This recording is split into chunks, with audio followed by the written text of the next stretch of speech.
ओम सभी को नमस्ते जी। आप सभी का स्वागत है अपने YouTube चैनल पर।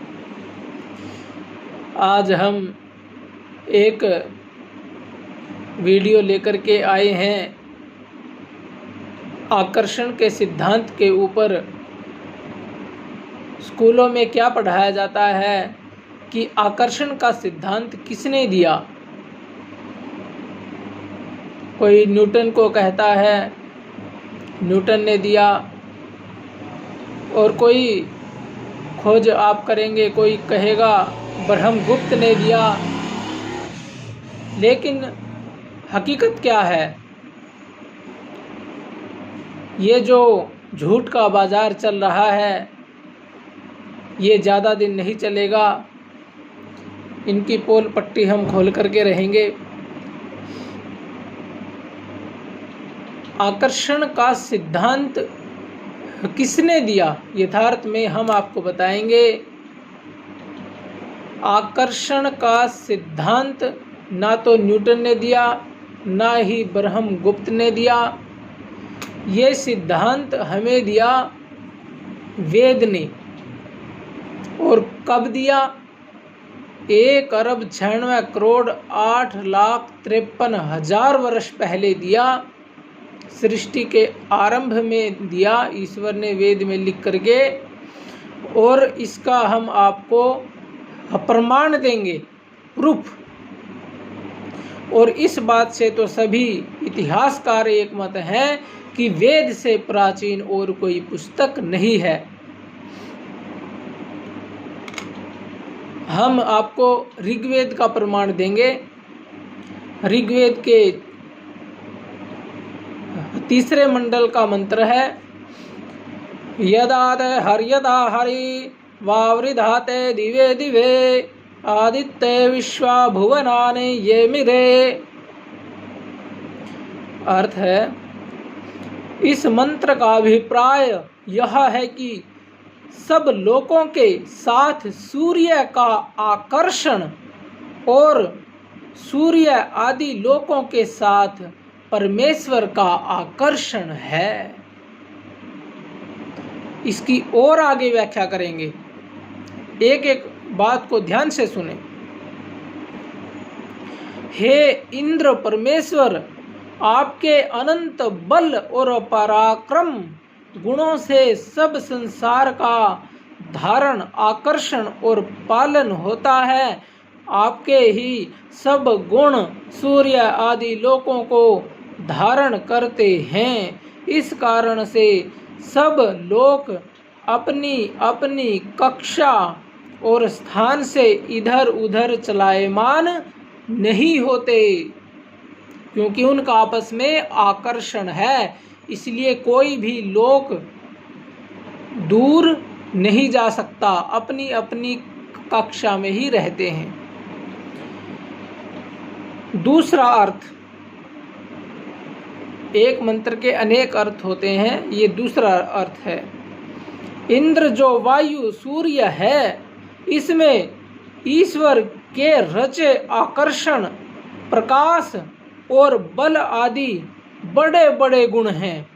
उनसे सब लोकों का दिन दिन और क्षण क्षण के प्रति धारण, आकर्षण और प्रकाश होता है। इस हेतु से सब लोग अपनी अपनी ही कक्षा में चलते रहते हैं, इधर उधर विचल भी नहीं सकते, इधर उधर नहीं जा सकते, क्योंकि उनका आपस में आकर्षण है। वैसे तो एक ही मंत्र से ये बात सिद्ध हो जाती है आकर्षण वाली, लेकिन हम आगे और भी मंत्र आपको बताएंगे। ऋग्वेद का मंत्र, यदा ते मारुतिर विशस्तुभ्यम इंद्र निये मिरे आदित्य विश्वा भुवनानि ये मिरे। इस मंत्र में भी आकर्षण विद्या है। हे परमेश्वर, आपकी जो प्रजा उत्पत्ति, स्थिति और प्रलय धर्म वाली और जिसमें वायु प्रधान है, वह आपके आकर्षण आदि नियमों से तथा सूर्य लोक के आकर्षण करके भी स्थिर हो रही है। जब इन प्रजाओं को आपके गुण नियमों में रखते हैं, तभी भुवन अर्थात सब लोग अपनी अपनी कक्षा में घूमते और स्थान में वस रहे हैं। एक एक बात साइंस की है, कोई अंधविश्वास की नहीं। आगे मंत्र है एक और, यदा सूर्यं ममुं दिवि शुक्रं ज्योतिर्धारयः आदित्य विश्वा भुवनानि ये मेरे। इस मंत्र में भी आकर्षण विचार है। हे परमेश्वर, जब उन सूर्य आदि लोकों को आपने रचा और आपके ही प्रकाश से प्रकाशित हो रहे हैं और आप अपने अनंत सामर्थ्य से उनका धारण कर रहे हो, इसी कारण से सूर्य और पृथ्वी आदि लोकों और अपने स्वरूप को धारण कर रहे हैं। इन सूर्य आदि लोकों का सब लोकों के साथ आकर्षण से धारण होता है। इससे यह सिद्ध हुआ कि परमेश्वर सब लोकों का आकर्षण और धारण कर रहा है। आगे एक और मंत्र है। इस मंत्र में भी आकर्षण विचार है। हे परमेश्वर, इसका अर्थ बताते हैं। हे परमेश्वर, आपके प्रकाश से ही वैश्वानर सूर्य आदि लोकों का धारण और प्रकाश होता है। इस हेतु से सूर्य आदि लोक भी अपने अपने आकर्षण से अपना और पृथ्वी आदि लोकों का भी धारण करने में समर्थ होते हैं।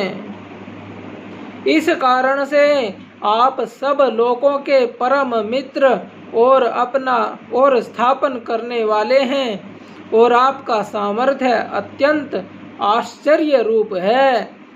सो सविता आदि लोक अपने प्रकाश से अंधकार को निवृत्त कर देते हैं तथा प्रकाश रूप और अप्रकाश रूप इन दोनों लोकों का समुदाय धारण और आकर्षण व्यवहार में वर्तते हैं।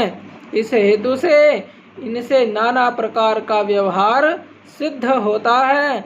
वह आकर्षण किस प्रकार से है कि जैसे त्वचा में लोमों का आकर्षण हो रहा है, वैसे ही सूर्य आदि लोकों के आकर्षण के साथ सब लोकों का आकर्षण हो रहा है और परमेश्वर से भी इन सूर्य आदि लोकों का आकर्षण हो रहा है। आगे एक और मंत्र है। आकृष्णेन रजसा वर्तमानो निवेशयन्नामृतं मर्त्य च हिरण्ययेन सविता रथेना दिवो याति भुवनानि पश्यन्। इस मंत्र में भी आकर्षण विद्या है। सविता जो परमात्मा वायु और सूर्य लोक है, वे सब लोकों के साथ आकर्षण और धारण गुण से सहित वर्तते हैं। सो हिरण्य अर्थात अनंत बल, ज्ञान और तेज से सहित आनंद पूर्वक क्रीड़ा करने के योग्य ज्ञान और तेज से युक्त हैं। इससे परमेश्वर सब जीवों के हृदयों में अमृत अर्थात सत्य विज्ञान को सदैव प्रकाश करता है और सूर्यलोक भी रस आदि पदार्थों को मर्त्य अर्थात मनुष्य लोक में प्रवेश करता और सब लोकों को व्यवस्था से अपने अपने स्थान में रखता है। वैसे ही परमेश्वर धर्मात्मा ज्ञानी लोगों को अमृत रूप मोक्ष देता और सूर्यलोक भी रस युक्त जो औषधि और वृष्टि का अमृत रूप जल को पृथ्वी में प्रविष्ट करता है, सो परमेश्वर सत्य असत्य का प्रकाश और सब लोकों का प्रकाश करके सबको जनाता तथा सूर्यलोक भी रूप आदि का विभाग दिखलाता है। इस मंत्र से पहले मंत्र में इस पद से यही अर्थ आता है कि दिन रात अर्थात सब समय में सब लोकों के साथ सूर्यलोक का और सूर्य आदि लोकों के साथ परमेश्वर का आकर्षण हो रहा है तथा सब लोकों में ईश्वर ही की रचना से अपना अपना आकर्षण है और परमेश्वर की तो आकर्षण रूपी शक्ति अनंत है। यहाँ लोकों का नाम रज और रथ शब्द के अनेक अर्थ हैं। इस कारण से कि जिससे रमण और आनंद की प्राप्ति होती है उसको रथ कहते हैं। इस विषय में निरुक्त का प्रमाण इसी मंत्र के भाष्य में लिखा है। ऐसे धारण और आकर्षण विद्या के सिद्ध करने वाले मंत्र वेदों में बहुत हैं।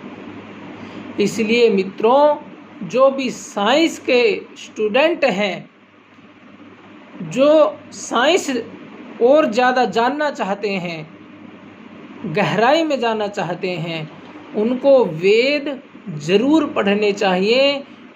और वेदों में भी ऋषि दयानंद ने जो वेदों का भाष्य किया है उसको जरूर पढ़ें, क्योंकि पाखंडियों वाला पढ़ेंगे उसमें आपको पाखंड अधिक मिलेगा और साइंस नाम मात्र ही मिलेगी। और ऋषि दयानंद ने जो भाष्य हिंदी में किया है उसमें हर एक मंत्र में आपको साइंस मिलेगी। इसलिए जो भी ईश्वर को, आत्मा को और सब लोकांतरों को जानना चाहता है उसको भी वेद जरूर पढ़ने चाहिए।